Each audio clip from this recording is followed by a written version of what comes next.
Welcome to UO Today. I'm Paul Pepis, Director of the Oregon Humanities Center. My guest today is Zachary Wallmark, Assistant Professor of Musicology and an affiliated faculty member at the Center of Translational Neuroscience at the University of Oregon. Wallmark's research encompasses popular music, timbre, and musical cognition. He is also an accomplished composer, creating pedagogical music for youth ensembles, and a performer, playing bass in jazz ensembles around the region and the country. Wallmark's honors include a Grammy Museum Foundation Scientific Research Grant, a UO Presidential Fellowship in Humanistic Study, and a National Endowment for the Humanities Fellowship, among others. Zach, thanks so much for coming on the show. Thank you so much for having me, Dr. Pepis. So let's start with a basic question. How did you come to be a musicologist? How did you wind up doing that? So as you mentioned in your very generous introduction, my background is as a performer, and I grew up playing piano, like many musicians getting into music, either through singing or through the piano. I came to settle on the bass when I was in middle school and high school, and I got very seriously into this. I went to college to study jazz performance, and at that time I spent most of my evenings gigging. This was in New York City in the late 1990s. There was a really thriving downtown music culture there at that time. And, sort of played semi-professionally for a number of years. At the same time, I always, and for a while, I entertained doing a double major in comparative literature. I always loved reading and writing and sort of contemplating music, what role it plays in society. The nature of musical emotions and why the nature of our responses to music and how powerful this can be. This really kind of led me to musicology as kind of this incredible amalgamation of music and understanding music deeply and getting my hands dirty with music and musical materials every day, but doing so through a humanistically rich critical lens. In other words, conducting historical, cultural research on the nature of these really profound, sort of mysterious experiences that we all have every day with music. This was really, the world of performance and the world of academic musicology are different in some ways, but they make very, I think, appropriate bedfellows in the sense that they, both really bring together this love of music, of course, with a desire to explicate that experience through humanistic discourse and conversation. And it was at the University of Oregon, where I did my master's degree in 2007, that I really sort of came alive and animated my inner musicologist. This was my first time really doing intense study in musicology. It was here in Eugene 15 years ago. You already started to answer my next question, which is what led to your interest in music cognition and the psychology of music? But let me put it a slightly different way. You were just emphasizing a kind of humanistic approach to the study of music, but you are unusual among musicologists in my experience because you also take a scientific approach. So you became interested in why people respond to music as they do, but what turned you towards neuroscience? So really, it I think comes back to an experience I had. Actually, I had this experience most weeks when I was playing bass in New York. And I played a sort of wild style of improvisation. Some people call it free jazz, where I'd get together with some musicians at a club, and we would just start performing. And sometimes it would get a little bit intense, a little bit raucous and rowdy. Saxophonists would sort of squeal and squeak through their instruments, and we sort of explore the outer boundaries of sonic possibility. And what I noticed playing free jazz is that some of my friends, they go to these shows and they would just cover their ears at this terrible caterwauling coming from the band. It just sounded like noise to them. And other people were sort of spiritually transported by this. It was just ecstatic experience. It was this sort of joyful ecstasy. And perceptions of this music really cleaved along this really clear divide. It was either you are deeply into it or you have to leave the room immediately. And those fundamental experiences later as a musicologist I started to kind of scratch my head about this, that how could the same sonic experiences signify such vastly different things to different listeners? What's the nature of this sort of visceral bifurcation in response? And when I was a graduate student at UCLA, I happened to meet a couple of fantastic mentors, one of whom was named Marco Iacoboni. He's still on the faculty there in neuroscience at UCLA. Marco Iacoboni is a neuroimager and a jazz aficionado and a huge jazz fan. So him and I became very tight. And what I came to realize is that there were certain holes in my training and my understanding regarding the connective tissue between the music making process itself and all these sounds we generate, and how somebody actually translates this into some meaningful experience, or maybe meaningless experience in the case of kind of a noise reaction. And it seemed to me that one way to kind of build that bridge between understanding the sounds themselves, the nature of the music itself, which musicologists are really good at theorizing, and these more general abstract sorts of patterns of reception that can be so situational, was looking at sort of fundamental mechanisms. How do we hear? How do the perceptual mechanisms that guide the way we take in and make sounds meaningful ultimately undergird how we appraise musical sound more generally? So this really led me into the door. I joined some labs as a graduate student and became trained, as a neuroimager and as a cognitive psychologist, in addition to my musicological training in graduate school. So your research seeks to account for the role of musical timbre in emotional response, aesthetic judgment, and music sociology. That's what it says on your website. My first question is, what is timbre? If only I knew the answer to that question, Paul. This is actually one of the most intensely debated properties in musical sound. The dictionary definition of timbre in music is simply anything that is not pitch, notes, anything that is not loudness, anything that's not duration. Okay, so it's kind of defined in the negative. And one way we can think of this is timbre is the thing that differentiates your voice from my voice, even when we're using the same pitches. Timbre is what makes a violin sound different from a trumpet.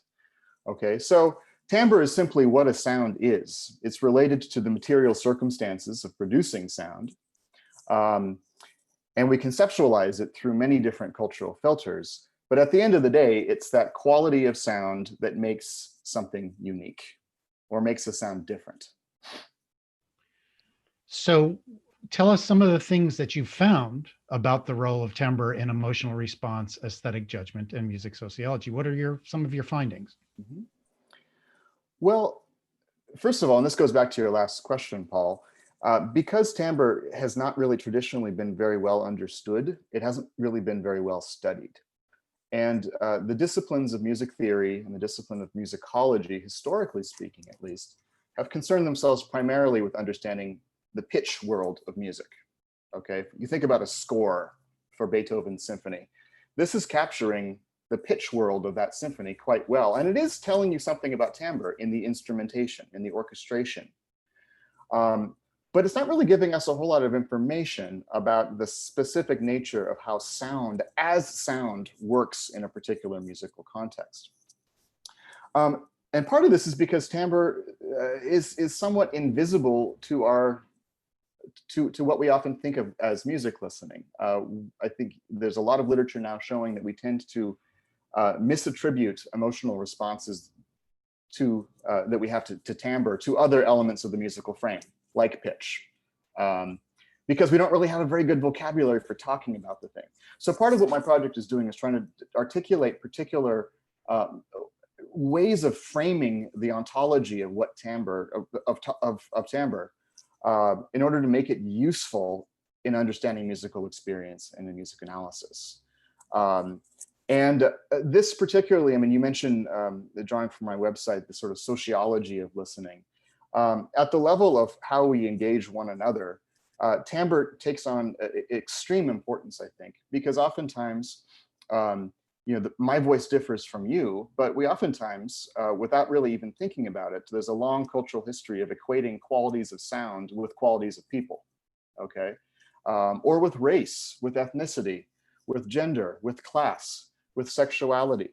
There is a myth of the white voice or the black voice, that we have historical records of this going back hundreds and hundreds of years.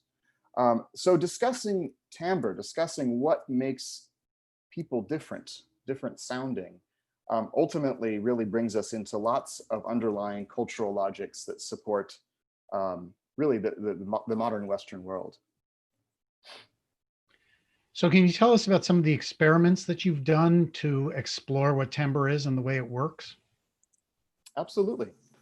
So some of the work I've done in neuroimaging has been concerned with looking at how we respond to timbral properties that we would call noisy, okay? When I use scare quotes here, really what I'm referring to is sounds that have distortion properties. We call this inharmonic properties to it. It's the difference between me singing oh and me singing oh. One has this sort of growly quality to it, the other is less so, right?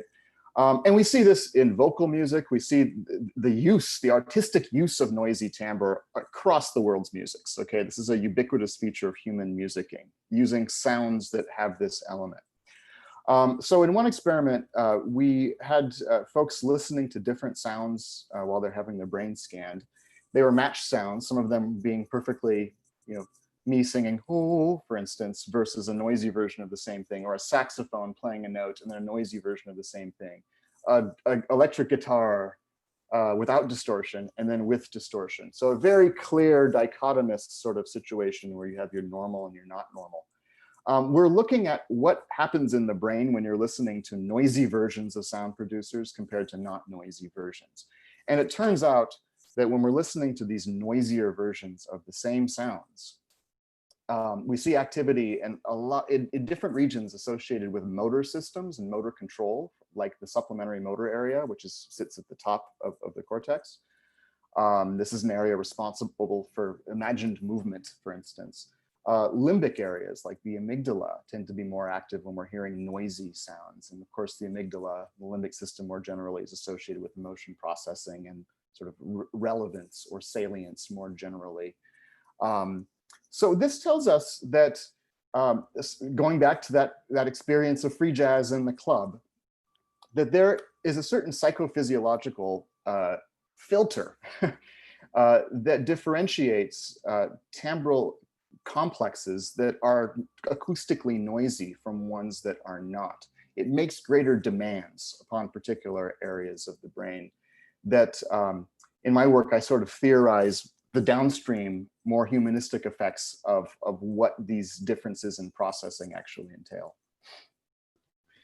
So you referred back to the differences in the response of your friends to free jazz. And you've just described it as if this is something that's somewhat universal. That is to say, everyone hears noise as noise and everyone hears harmony as harmonic or pleasurable sounds. But the response of your friends, the dichotomous response of your friends to free jazz suggests that for some people, it's not noise, whereas for other people it is. So how does your work deal with that complexity? This is an excellent question. And of course, when I'm defining noise here in the acoustical context, this says nothing at all about how people actually appreciate it or not. Okay, one definition of noise is this is just unwanted sound. If you were blasting Chopin at me at 3 in the morning, I would likely hear that as very noisy, even though acoustically it may not be noisy at all, okay? Where I think this question of sort of defining noise as an acoustical set of properties and noise more epistemologically or as a sort of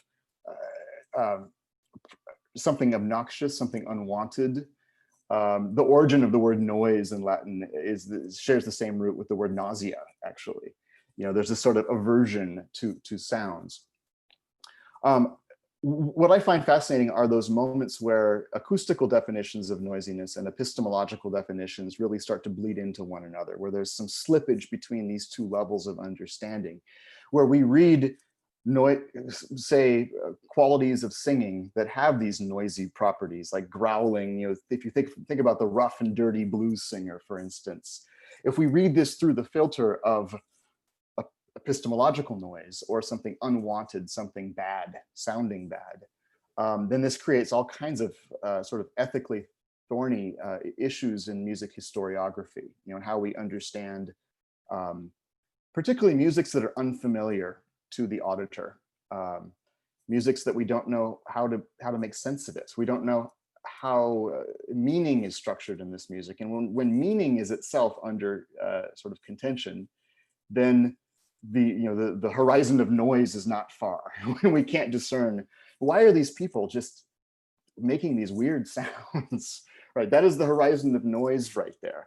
And I think that could be structured in terms of very acoustically pretty harmonic sounds. But when it's also acoustically noisy, this adds an additional level of complexity in trying to parse out the meanings there. So have your research findings influenced the way you experience music, either as a listener or as a player?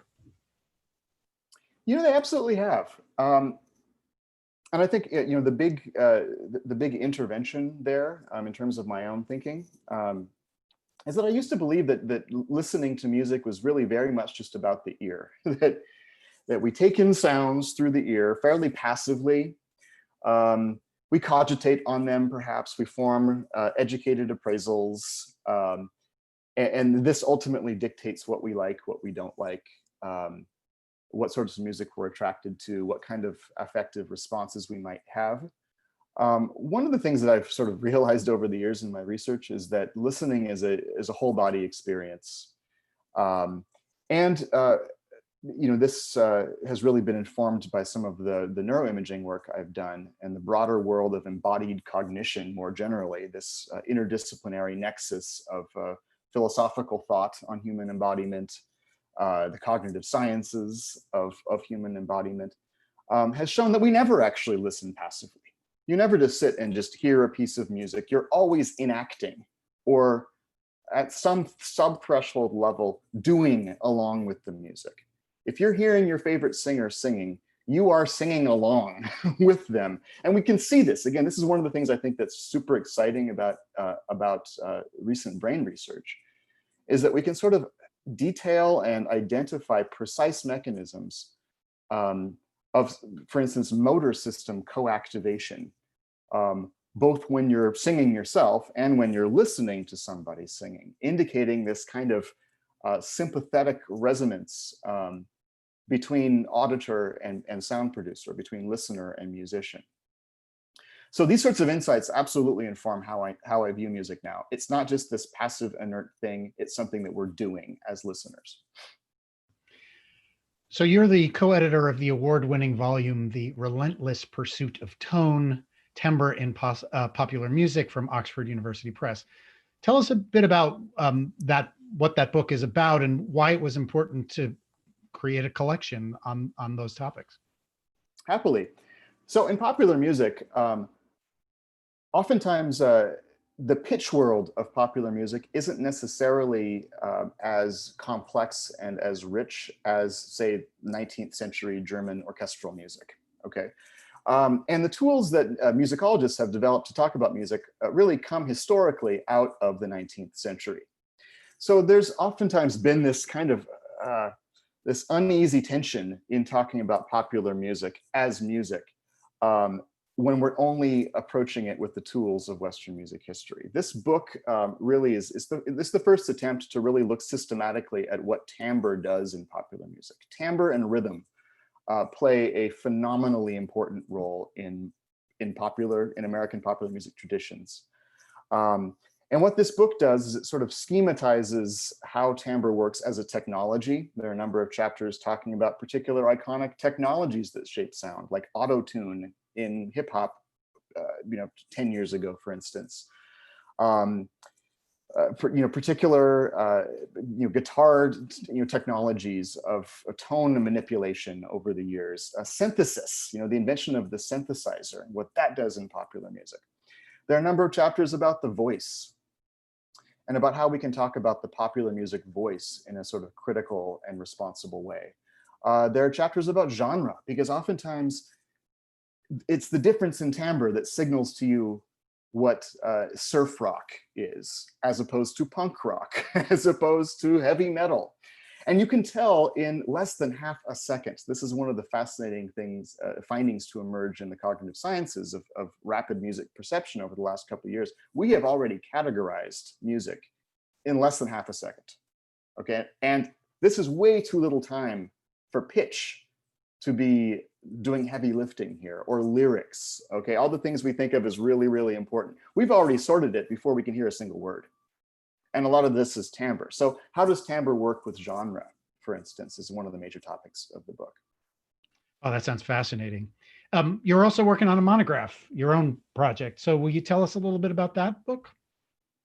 Absolutely. So my monograph is under contract with Oxford University Press. It's tentatively called Nothing But Noise, Music and Timbre and Musical Meaning at the Edge. And what I'm doing here is essentially building out a theory of of a kind of embodied semantics of timbre. In other words, how do people make timbre meaningful in the musicking moment, in musical experience? From the interpretation of all the physical acts and gestures that go into timbre, to the sounds themselves, the acoustics of timbre, to how we perceive and process timbre, to how we conceptualize it. The work of metaphor in timbre is oftentimes profound, because unlike a pitch that we can label with some term that we could all understand, we know what a C sharp is, we know what a G is, okay? Oftentimes with timbre, we resort to language like brilliant, shimmering, dull, gloomy, rough. A lot of these are cross-modal terms. We take them from vision. We take these terms from the tactile sensibility. Many of them are deeply affective. And this sort of rich body of language tells us a lot about how we make sense, or how we make sounds meaningful in this poetic sense, by way of metaphor, by way of mapping it onto other aspects of human embodiment.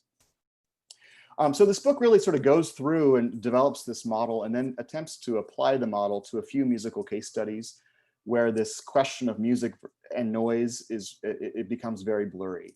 I look at free jazz, probably predictably enough at this point in the conversation, and the reception of John Coltrane's music in the late 1960s. I look at the Japanese shakuhachi flute tradition. This is an instrument that really relies upon tone coloring and timbre in a major way to achieve its expressive aims. I look at American heavy metal music in the 1980s and 90s, and the reception of heavy metal music to the point where there were congressional hearings meant to sort of censure this very brutal, noisy music.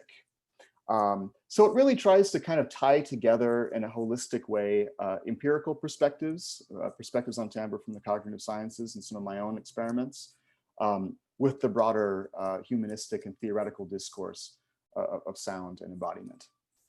Is there like a website that will be affiliated so that people can hear the music that you're referring to? That's a fantastic idea, and there absolutely should be one. So yes, I'll say I'll make sure that there is a website accompanying the book. Thanks for the suggestion. So you earned your master's degree in music history and ethnomusicology at the University of Oregon, and now here you are, an assistant professor.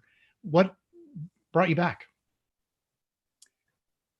Oregon has always been, and this is my sort of literal home, in that I grew up in Oregon. My family's in Oregon, but I think it's my intellectual home as well. I got my PhD at UCLA, but really I consider kind of my main home to be the University of Oregon, where I got my master's degree. These were the 2 years that really brought me into the field in a really swift way. So I'm just tremendously grateful that I've had the opportunity now, after being away from Eugene for close to 15 years, to return in this new capacity and to actually be a colleague now to many of the folks who really taught me how to be a musicologist to begin with. It's very exciting. So your dissertation is dedicated to the late Ann Dobbins, who served as Dean of the School of Music and Dance from 1992 to 2002. Can you tell us how she impacted you as a musicologist and a musician? I really owe everything to Ann Dobbins, actually. I came in as this kind of scraggly bass player who had a lot of big ideas. I had no focus to what I wanted to do. And she really, her mentorship in the first couple, in my master's program here at Oregon, really helped to generate a number of ideas that I'm sort of still, that really formed the basis of my research agenda and my identity as a scholar. Ann Dobbins was the most intellectually broad-minded person I've ever known. She didn't shy at all away from the musical sciences, from the brain sciences of music. Her book, which she was working on when I was one of her students, includes these brain interludes where she's looking at folk music through various historical, cultural lenses, but then would take, these moments to kind of talk about, well, what is brain science? What does psychology tell us about the nature of how we remember, the nature of orality, the nature of transmission of song? And this really sort of showed me very early on in my training, this is why I'm so grateful to her, that a lot of these boundaries that we believe are real between disciplinary silos are self-imposed ones. And in fact, there's a far greater degree of agreement between certain discourses than we might at first recognize. And that really was the impetus for me to broaden my training into some of these other areas as a PhD student. It was that influence of why stop at this particular disciplinary boundary? What's on the other side of that wall? And I really owe that to Ann. So you are also a composer. You compose pedagogical music for youth orchestras. You want to tell us a little bit about that work? Sure. One of the areas in my discipline, I think this is probably the case for many humanistic disciplines right now, is the area of sort of public engagement. How can the humanities interface with society more generally, with broader conversations? And to me, I've always seen it essential in what I do research-wise, some sort of a pedagogical component for younger people who are just learning their instruments or who are a few years into, like, high school students, so maybe studying for 6 or 7 years.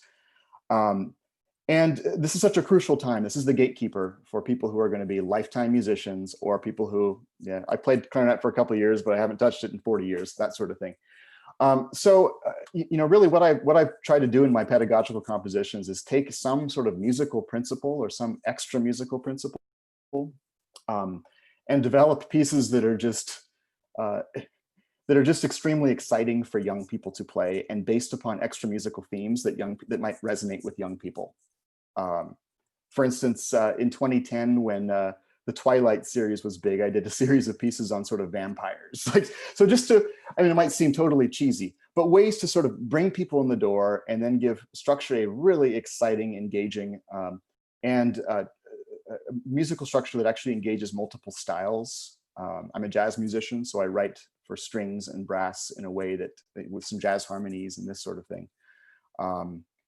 Really with the aim to get kids really excited about music.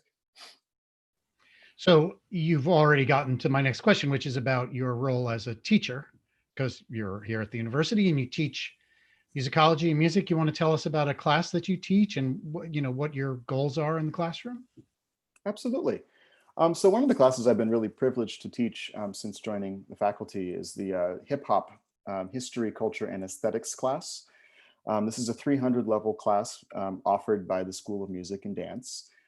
It's typically around the ballpark of 200 students, so it's a fairly large class. But one of the really exciting things about this class that really belie its size is the fact that we have discussion sections, where with about 20 students every week, we'll get together and go into fantastic detail on a particular element of hip hop, a particular artist, a particular moment, a particular set of problems and questions that emerge out of the broader discourse of hip hop. I have to say,